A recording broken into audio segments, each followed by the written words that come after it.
spawn camping. Is it skill or not? Yet another debate within the TF2 community, but before I tell you what I personally think about spawn camping, I'd like to discuss both sides of the argument and help you reach in a good conclusion.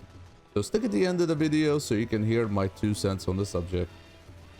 To put things simply, camping is basically staying in the same area and not moving far from it or not moving at all. Whether it's an objective like a payload card or a capture point, and it can be even an area that you can hold like a choke point. That could also be considered camping. Like a soldier holding a choke area or a sniper keeping an eye on a place from far away, you know, essentially trying to claim it as its own. You get the idea. And while this type of playstyle is criticized a lot, especially in casual, it's something that you see all the time in competitive scene. For example, holding the point here on payload, this is an ideal place for a soldier where he'll be splashing unit that coming down pushing the cart, and that will give him a really good advantage. Or watching a flank where you can deny enemy pushes simply by just being there. I could tell some of you already didn't like me bringing competitive into the argument, but the reason I bring competitive here, it's essentially the ideal playstyle if you're trying to win or, well, perform well in a match. So naturally, you'll do the thing that works for the most time, and in this case, it's camping. Some classes are better than others when it comes to camping, so naturally, most of their playstyles revolve around it. For example, Demoman with the sticky bomb launcher is designed for this. And it's no surprise where Demoman will sticky traps doors, chokes, and just sit down there waiting for someone to walk into them. Let's move on to why camping is frowned upon in general. 1. It's boring and unproductive. Well, let's not pretend that playing games is productive to start with, but I will say, while it might be boring to push someone who's camping or a place where a good player is holding in, but it's generally a good practice that is encouraged in TF2. Whether it's an engineer nest, for example, you build a nest on a point and just camp, stick around it, or another class standing around the card so the other team won't be able to push it. 2. It's not fun to play against people camping. While I do agree that trying not to get sniped or, you know, push a spot where there's like a 3 freaking engineers guarding it, I generally think there's always a way to go around, and it can be hard for each class in its own way. You know, some classes can adapt, some classes cannot, and you can't really expect people to play the way you want it, or, you know, expect it to change you, because this is the state of TF2 anyway.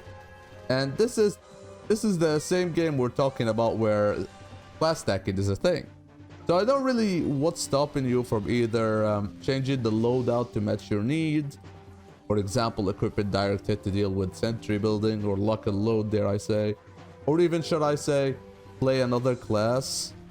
Or even better, learn to deal with it, because let's be honest, it's a part of TF2 and I don't see it leaving the game anytime soon. 3, and this is a silly argument, it's a try-harded thing to do, and if you want to do it, why don't you play competitive then? First off, I'll tell you, my friend, a skill issue on your behalf. And no, I do not want to play competitive, nor I can't, because it's dead. So blame Valve for this one. And with that being said, let's talk about spawn camping and how to deal with it. Now, I understand that people don't like it when they're being spawn camped, but it's really not that hard to deal with once people are aware of it. Some maps make it extremely easy, while others not so much. For example, let's go back again to Upward. The first spawn for the red team for the first 2 points is a shutter door that you cannot see through, which make it pretty easy to be caught off guard by a demo man, aka me. Well, the last point has 3 shutter doors that makes it less effective to spawn camp on. I personally don't really see the issue with it as long as it doesn't involve, let's say, cheating, or let's say a griefing player that leaves the door open for the enemy demo to just sticky trap inside the spawn where people can't do anything about it. Now, I'm not just gonna stand here and explain how people do spawn camping. I'm gonna teach you how to deal with such a thing. Starting off, it'll be a general idea if you got sticky spawn camped or spawn camp of any kind, is to, you know, let the team know. It's kind of like spy checking. As long as people are aware, then it's most likely will not work and the spy be caught. Same thing with spawn camping here.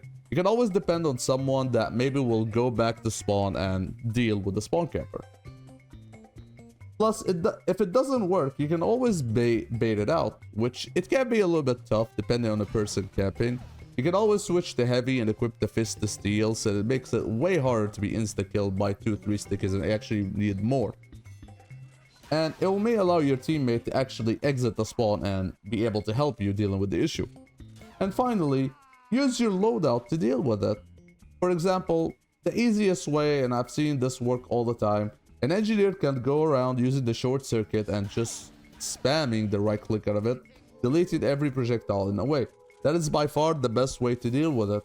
Or, for example, you can use a scorch shot as a pyro, but you're gonna have to aim for this one. Sorry, pyromans. Eventually, you'll be able to take care of it, and all it's left is making sure that spawn camping not gonna happen again. And see? It's that simple. In the end, I'd like to say, I understand that some of you don't like spawn campers. However, it's pretty simple to deal with it once you figure out what to do and learn to take some good measures. Camping is a part of TF2 and every first-person shooter game in existence, you know. People will like it or not like it, and that's life, you know.